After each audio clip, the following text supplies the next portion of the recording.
आज हम बात करेंगे कि कंटीजेंट कॉन्ट्रैक्ट और वेजरिंग कॉन्ट्रैक्ट में क्या डिफरेंस होता है। तो आपको जैसा पता है section 31 to 36 of Indian contract act 1872 में कंटीजेंट कॉन्ट्रैक्ट आता है और वहीं section 30 of Indian contract act में वेजरिंग कॉन्ट्रैक्ट आता है। तो मैंने आपके लिए कुछ नोट्स बनाए हैं जिसके जरिए मैं आपको ये समझाने की कोशिश करूंगा कि वेजरिंग में और कंटीजेंट में क्या डिफरेंस होता है, और वो आपके एग्जाम के लिए भी हेल्पफुल हो सकता है। देखिए, कंटीजेंट कॉन्ट्रैक्ट क्या होता है कि जो फ्यूचर में होने वाले इवेंट पे बेस्ड होता है, यानी फ्यूचर में जो अनसर्टेन इवेंट है उस पे बेस्ड होता है ये कॉन्ट्रैक्ट। इसे हम कंडीशनल कॉन्ट्रैक्ट भी कहते हैं क्योंकि इन विच प्रॉमिस इज कंडीशनल, क्योंकि इसमें जो प्रॉमिस है वो कंडीशनल होता है। अगर हम सिंपल लैंग्वेज में बोलें तो the contract shall be performed only on the happening and non happening of some future uncertain event, यानी कि ऐसा कॉन्ट्रैक्ट जो तभी परफॉर्म होगा जब फ्यूचर में कोई अनसर्टेन इवेंट हो जाएगा या नहीं होगा। ये कंडीशन पे बेस्ड होता है, इसे कंटीजेंट कॉन्ट्रैक्ट कहते हैं। ये एक वैलिड कॉन्ट्रैक्ट है हमारे इंडियन कॉन्ट्रैक्ट एक्ट के हिसाब से।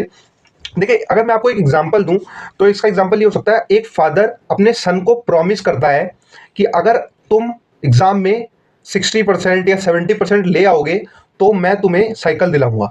तो ये एक कंडीशन पे बेस्ड हो गया, तो इसे हम कंटीजेंट कॉन्ट्रैक्ट कहेंगे, जिसे हम दूसरे नाम से भी जानते हैं, जो कंडीशनल कॉन्ट्रैक्ट भी कहा जाता है। अगर section 31 of Indian contract act हम देखें तो ये क्या कहता है कि a contingent contract is a contract to do or not to do something if some event collateral to such contract does or does not happen. ये मैंने अपनी लैंग्वेज में लिखा है। अगर मैं इलस्ट्रेशन के जरिए आपको समझाऊं तो ए बाय करता है कार एंड जो इंश्योरेंस लेता है, और इंश्योरेंस कंपनी उसे कहती है कि अगर accident will happen with you, अगर आपका कोई एक्सीडेंट हो जाता है तो ये गाड़ी का इंश्योरेंस है तो हम आपको 10 लाख रुपए देंगे। तो ये क्या है, एक कंडीशन पे बेस्ड है, तो इसे हम कंटीजेंट कॉन्ट्रैक्ट कहेंगे। अगर हम एसेंशियल निकालें सेक्शन 31 के, तो क्या होता है कि पहला एसेंशियल ये हो सकता है to do or not to do something, यानी किसी कार्य को करने या ना करने के लिए होना चाहिए। और दूसरे एसेंशियल की बात करें तो contract is based on if some event does or does not happen. इसका भी यही मतलब हुआ कि कॉन्ट्रैक्ट किसी इवेंट पे बेस्ड होना चाहिए जो उसके होने या ना होने पे डिपेंड करता है। तीसरा वेरी इंपॉर्टेंट एसेंशियल है इसका कि event must be collateral to such contract. इसका यह मतलब हुआ कि जो कोलेटरल होना चाहिए, यानी उस कॉन्ट्रैक्ट से रिलेवेंट होना चाहिए, अदरवाइज वो नहीं होगा। तो कंटीजेंट कॉन्ट्रैक्ट वही होता है जो फ्यूचर के अनसर्टेन इवेंट पे डिपेंड करता है। और अगर सेक्शन 32 देखें तो वो ये बोलता है enforcement of contract contingent on an event happening of an event, यानी can not be enforce by law unless and until that event has happened. और अगर हम एग्जाम पर्पज से बात करें तो इसका सबसे इंपॉर्टेंट सेक्शन है section 36 agreement contingent on impossible event, यानी आप कोई भी ऐसा इवेंट नहीं कर सकते। जैसे एक बॉयफ्रेंड अपनी गर्लफ्रेंड से वादा करता है कि मैं तुम्हारे लिए चांद तारे तोड़ लाऊंगा, तो ये नहीं हो सकता, ये इम्पॉसिबल है करना ऐसा इवेंट, तो ये कंटीजेंट कॉन्ट्रैक्ट में नहीं आएगा, ये वॉइड हो जाएगा ऐसा कॉन्ट्रैक्ट। तो मैं बात कर रहा था कंटीजेंट कॉन्ट्रैक्ट की। तो इसमें क्या है कि सेक्शन 32 इसका क्या कहता है, मैं आपको पढ़ के बताता हूँ। इसकी जो इंपॉर्टेंट लाइन है मैं वो पढ़ रहा हूँ। If N uncertain future event happens can not B enforced bye law unless and until that event has happened. इसका मतलब ये हुआ कि कंटीजेंट कॉन्ट्रैक्ट को तब तक इन्फोर्स नहीं कराया जा सकता जब तक इवेंट हैपन ना हो जाए। अब इवेंट का होना बहुत जरूरी है इसमें, ये कंटीजेंट कॉन्ट्रैक्ट हमें बताता है सेक्शन 32 के द्वारा। और इसमें एक लाइन और लिखी है कि if the event become impossible such contract become void, यानी कि कोई ऐसा इवेंट है जो होना था पर इम्पॉसिबल हो जाता है तो वो कॉन्ट्रैक्ट वॉइड हो जाएगा। अगर इसको आप एग्जाम्पल के माध्यम से समझेंगे तो आपके लिए समझना आसान होगा। ए एंड बी के बीच में कॉन्ट्रैक्ट है। इफ मैरिज, क्या नाम है, अगर तुमने मेरी बेटी से शादी कर ली, मैरिज कर ली सी से, ए ने बी से प्रॉमिस किया, तो मैं तुम्हें 50,000 रुपए दूंगा। तो ये क्या है, एक फ्यूचर इवेंट पे बेस्ड है। बट जो सी है यानी उसकी लड़की है वो मर जाती है तो ये इम्पॉसिबल हो जाएगा उससे शादी करना, तो ये कॉन्ट्रैक्ट वॉइड हो जाएगा। तो आशा करता हूँ आप कंटीजेंट कॉन्ट्रैक्ट समझ गए होंगे। अब बात करते हैं वेजरिंग कॉन्ट्रैक्ट क्या होता है।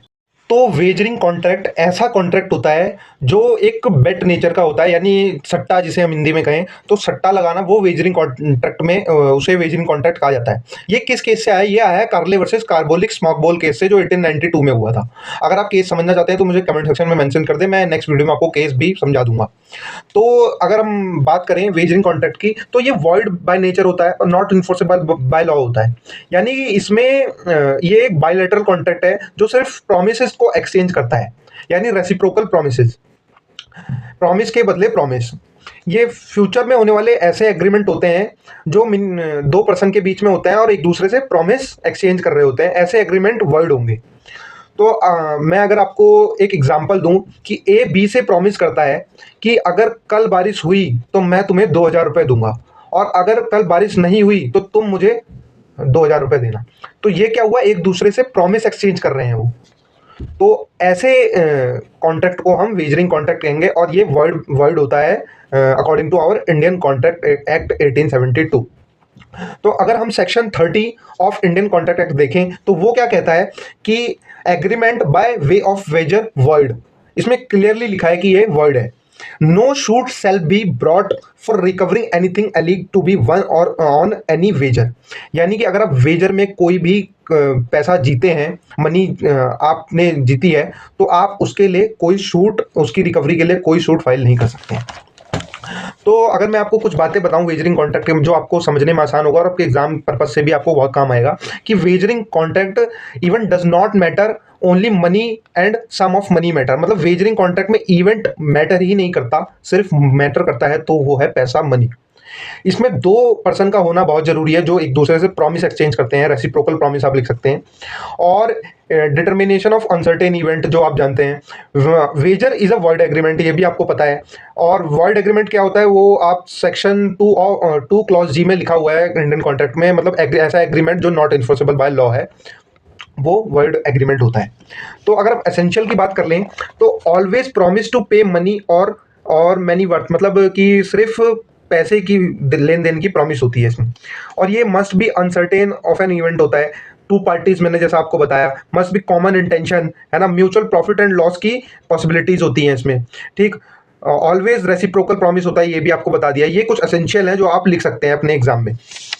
अब बात कर लेते हैं कि वेजरिंग कॉन्ट्रैक्ट का एक्सेप्शन क्या है। उससे पहले मैं आपको चीज़ बता दूं कि जो गैम्बलिंग होती है, यानी जो इसमें आप सेक्शन 30 में भी देखेंगे कि गेम जो होते हैं ना, गेम्स, जैसे आपने फिल्मों में भी देखा होगा कि वो बैठ के सट्टा लगाते हैं। अगर धोनी या कोई भी प्लेयर इस बॉल पे छक्का मारेगा या चौका मारेगा तो मैं क्या नाम है, तुम मुझे 2,000 रुपये दोगे, और नहीं मारा तो मैं तुम्हें 2,000 रुपये दूंगा। तो ये ही हमारे वेजरिंग कॉन्ट्रैक्ट होते हैं, मतलब gambling is a wager in a clear language.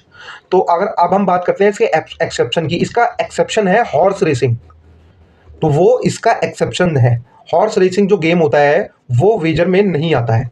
मैं आशा करता हूँ, आई होप आपको ये वीडियो पसंद आई होगी। और अगर आप वेजर कॉन्ट्रैक्ट और कंटीजेंट कॉन्ट्रैक्ट समझ गए हैं, और अगर आप किसी और टॉपिक पे वीडियो चाहते हैं तो मेरे को कमेंट सेक्शन में बता दें। And thank you so much for watching. अगर ये इन्फॉर्मेटिव लगी हो तो अपने फ्रेंड्स के साथ भी इसे शेयर करें। Thank you.